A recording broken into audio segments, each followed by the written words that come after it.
आजची ट्रिक पाहूया आपण. आजची ट्रिक कोणती आहे ते आपण बघणार आहोत. आता बघा, आपण इंटेलिजन्स या सब्जेक्टवर काम करतोय, म्हणजे बुद्धिमत्ता. आता बुद्धिमत्तामध्ये बरेच टॉपिक्स आहेत, आपण वेगवेगळे टॉपिक पाहिलेले आहेत. आता बघा, आपण वेगळा टॉपिक म्हणणार आहे. आजचा टॉपिक आहे आपला अॅनालॉजी ट्रिक्स पार्ट 1. त्यामध्ये आहे वर्ड्स. आता अॅनालॉजी म्हणजे काय रे? समानता, साधर्म्य, म्हणजे काहीतरी समानता असते, रिलेशन असते एकमेकांचं, मग त्यानंतर आपण ते व्यवस्थित त्याला कनेक्टेड असतं, एकमेकांना काय असतं ते कनेक्टेड असतं आणि सोडवायचं असतं. बघा, यासाठी आपल्याला काय लागणार आहे? आपल्याला यासाठी बरेच जनरल नॉलेज सुद्धा लागणार आहे. आपल्याला हिस्ट्री माहित पाहिजे, बऱ्यापैकी सायन्स माहित पाहिजे, म्हणजे आपलं जे आहे बऱ्याचपैकी जीके चा वापर ह्या ठिकाणी होणार आहे. तर आपण जीके चांगला असेल तर आपण चांगल्या प्रकारे हे सोडवू शकतो. तर आता आपण बघूया की क्वेश्चन कशा प्रकारचे आहेत. ठीक आहे, चला. वर्ड्स, पहिलं काय? Part 1 words. आता याच्यामध्ये बघा, मी तुम्हाला सांगितलं पहिल्यांदा की आपले सगळे सब्जेक्ट या ठिकाणी कामाला येणार आहेत. त्यासाठी आपले सगळे सब्जेक्ट मजबूत आणि महत्वाचे, म्हणजे व्यवस्थित पाठ पाहिजे. आता बघा, पहिला क्वेश्चन बघूया. Moon circle, window question mark. बघा, ह्यांचं काहीतरी रिलेशन आहे. आता मून कसा असतो? सर्कल मध्ये, म्हणजे सर्कल आकाराचा मून असतो. तर विंडो कोणत्या आकाराची असते? आता एकमेकांचं रिलेशन असते, मी तुम्हाला सुरुवातीला सांगितलं. आता याच्यामध्ये एकदम सोपं आहे. आपल्याला डोकं असेल तर आपण पटकन करू शकतो, आणि आपल्याला डोकं आहे कारण आपण स्कॉलरशिपचे विद्यार्थी आहोत. ट्रायंगल, राऊंड, हेक्झॉन आणि क्वाड्रँगल. म्हणजे आता बघा, ट्रायंगल म्हणजे त्रिकोणी आहे का? विंडो त्रिकोणी शक्यतो नसतेच. राऊंड मध्ये पण नसते, आपल्यामध्ये कॉमन. हेक्झॉन असते का? नाही. मग क्वाड्रँगल म्हणजे आपण रेक्टँगल थोडक्यात म्हणू, रेक्टँग्युलर आपली विंडो ही असते. त्यामुळे ह्याचा ऑप्शन नंबर कोणता येणार आहे? Option number 4. बघा, किती इझी आहे आणि किती सिंपल आहे. म्हणजे आपण एकदम सिंपल पद्धतीने हे सोडवत आहोत, म्हणजे एवढ्या सिंपल पद्धतीने आपण हे सोडवतोय. नेक्स्ट क्वेश्चन बघा, काय? हेल्दी काय आहे रे? ऍडजेक्टिव्ह आहे. आता हेल्दीचं ह्याला काय आहे? हेल्दी काय आहे? ऍडजेक्टिव्ह आहे. तर 8 क्वेश्चन मार्क. आता आपल्याला बघा विचारले, नेम आहे का? 8 वर्ब आहे का? सरनेम आहे का? आणि कंजक्शन आहे का? आता हे आपल्याला माहित पाहिजे. तुम्हाला पहिल्यांदा म्हणलं की आपलं जीके, आपलं इंग्लिश चांगलं पाहिजे, आपलं मॅथ चांगलं पाहिजे, आपलं सायन्स चांगलं पाहिजे, आपली हिस्ट्री चांगली पाहिजे, आपली जिओग्राफी चांगली पाहिजे, जे सगळे विषयीचा वापर या ठिकाणी होणार आहे. बघा, आता नेम आहे का रे? 8 नाही, नेम नाही. मग वर्ब आहे का? यस, ह्या ठिकाणी हे काय? वर्ब आहे. सरनेम तर नाही. कंजक्शन तुम्हाला माहिती आहे, मध्ये एकापेक्षा वापरतो त्याला कंजक्शन म्हणतात, आणि कंजक्शन आहे का? नाही. तर हे काय आहे? 8 हे वर्ब आहे. त्यामुळे ऑप्शन नंबर 2 याचं उत्तर आहे. आता आपण क्वेश्चन नंबर 3 बघूया. नेक्स्ट क्वेश्चन काय आहे? आपल्याला दिसतंय या ठिकाणी 3rd नंबर. रोटेशन काय आले? डे आले, आणि रिव्हॉल्युएशनला क्वेश्चन मार्क आले. आता रोटेशन रिव्हॉल्युएशन ही संकल्पना आपण ऐकली आहे, आपल्याला माहिती आहे. EVS 1 मध्ये आपण बघतो. तर याच्यामध्ये बघा, त्याला आपण जिओग्राफी मध्ये पण युज करू शकतो. ठीक आहे. तर आता बघा, रोटेशनला डे आहे आणि रिव्हॉल्युएशनला क्वेश्चन मार्क आहे. ह्या ठिकाणी ऑप्शन आहे मंथ, सीझन, नाईट आणि इयर. आता बघा, रोटेशन कोणाचं असतं रे? रोटेशन असतं अर्थचं. कशाचं? अर्थ म्हणजे काय? पृथ्वी रोटेट करते. कुणाभोवती? स्वतःभोवती फिरते. त्याला आपण काय म्हणतो? रोटेशन म्हणतो. पृथ्वीने स्वतःभोवती एक फेरी पूर्ण केली तर त्याचा तयार काय होतो? डे तयार होतो. हे आपल्याला माहिती आहे. मग रिव्हॉल्युएशन म्हणजे काय? पृथ्वी स्वतःभोवती फिरता कोणाभोवती फिरते? सन म्हणजे सूर्याभोवती फिरत असते. आणि हे पूर्ण हे रिव्हॉल्युएशन पूर्ण व्हायला त्याला मंथ मध्ये होतं का? पूर्ण. सीझन मध्ये होतं का? एका नाईट मध्ये होतं का? नाही. सूर्याभोवती एक फेरी पूर्ण करायला पृथ्वीला काय लागतं रे? 1 इयर लागतं. म्हणून ऑप्शन नंबर काय आहे? 4 आहे. म्हणजे ऑप्शन नंबर 4 आपण हे सॉल्व्ह बरोबर आहे त्याचं उत्तर. ठीक आहे. किती सिंपल आहे बघा. तुम्ही व्यवस्थित, मी काय म्हणलं तुम्हाला, सगळे सब्जेक्ट तुमचे पक्के लागतात, मगच तुम्हाला जमणार आहे. Next 4th number question. आता 4th नंबर क्वेश्चन आपण बघूया. 4th नंबर क्वेश्चन काय दिलंय? तर भाकरीला काय दिलंय? जवार, आणि बटरला क्वेश्चन मार्क. आता हे काय सिंपल आहे, कोणीही सांगू शकतं. आता बघा, भाकरी कशाची बनते? जवार. आपल्याला माहिती आहे जवारपासून भाकरी बनते. ठीक आहे. तर बटर आपल्याला माहिती आहे, बटर कशापासून बनतं? शुगर केन म्हणजे उसापासून बनतं का रे? नाही. रॉ मँगो, कच्चा मँगो, त्यापासून बनतो का? नाही.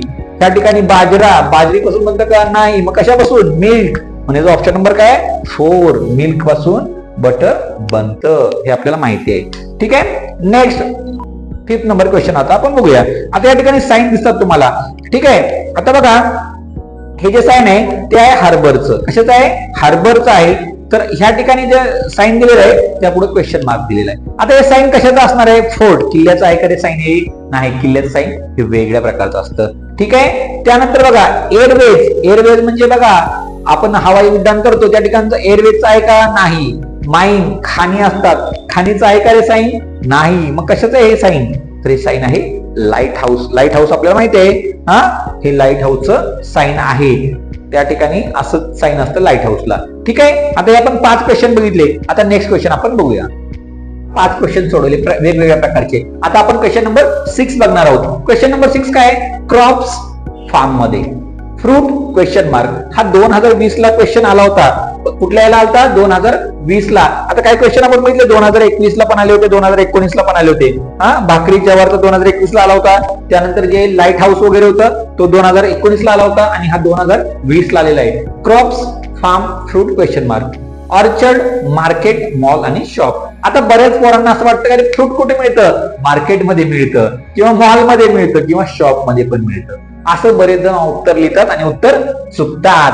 आता हे काय? ऑर्चर्ड म्हणजे क्रॉप. क्रॉप कुठे पिकते असं विचारले त्यांनी. फार्म म्हणजे शेतामध्ये ते पिकतं. आणि फ्रूट जे आहे त्याला म्हणतात ऑर्चर्ड. ऑर्चर्ड म्हणजे त्याला मराठीत अर्थ आहे फळबागा. ज्या ठिकाणी फळांच्या बागा असतात त्याला म्हणतात ऑर्चर्ड म्हणतात. त्यामुळे हे कुठे हे आहे उत्तर ऑप्शन नंबर 1 असणार आहे. 2020 ला हा क्वेश्चन आला होता. ऑर्चर्ड ज्यांनी लिहिलं त्याला अर्थ माहिती आहे त्यांना त्याचं उत्तर बरोबर आले असेल. आता नेक्स्ट क्वेश्चन बघूया. आता बघा या ठिकाणी हिस्ट्री आलेला आहे. Sindkhed, Jadhav, Verul question mark.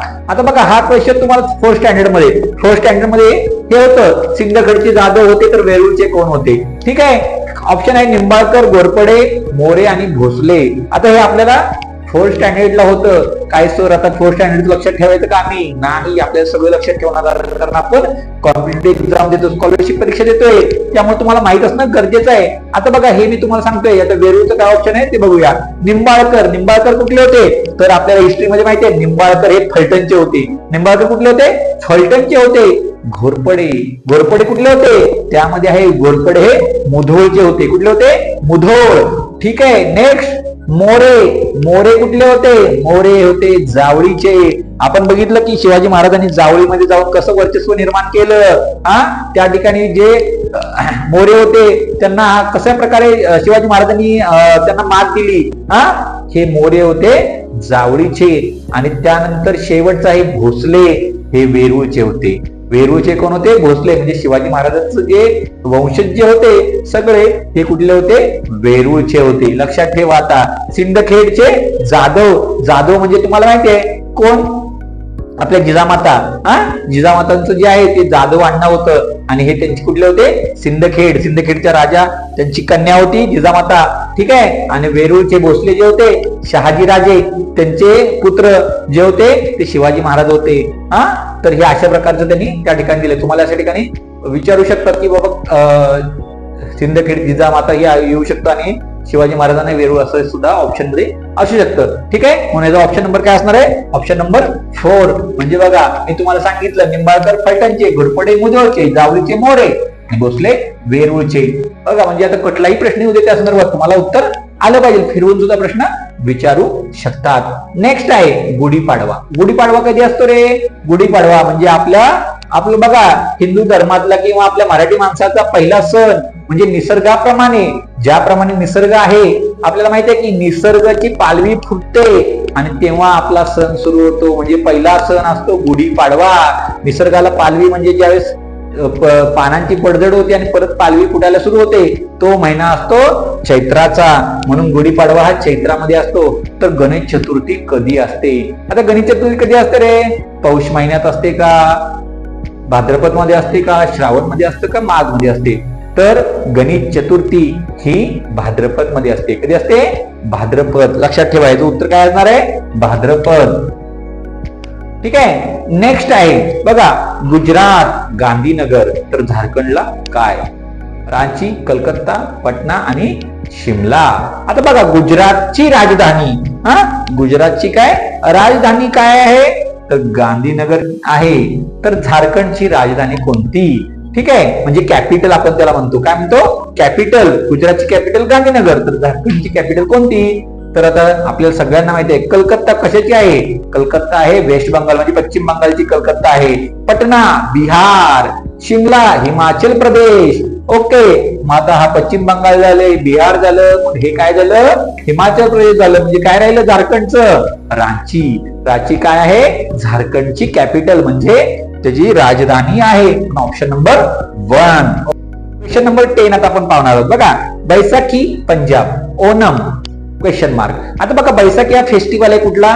पंजाब मधला आहे. तर हा ओणम जो आहे, हा ओणम फेस्टिवल कुठला आहे हे आपल्याला माहित असणं गरजेचं आहे. तर कर्नाटकचा आहे का? नाही. तामिळनाडू नाही. केरला या तेलंगणा. आता ह्याचं उत्तर आहे ओणम हा केरळामध्ये असतो. केरळामध्ये असतं. बघा, त्या ठिकाणी ओणम हा खूप मोठा फेस्टिवल आहे त्यांचा. हा केरळामध्ये हा सेलिब्रेट केला जातो. ठीक आहे. नंबर क्वेश्चन काय? टीव्हीला टेलिव्हिजन, एएम ला काय येणार आहे? ऑप्शन 1, ऑप्शन 2, ऑप्शन 3 आणि ऑप्शन 4. Question number 12. हिज जे आहे त्याला प्रोनाउन टुमारोला क्वेश्चन मार्क.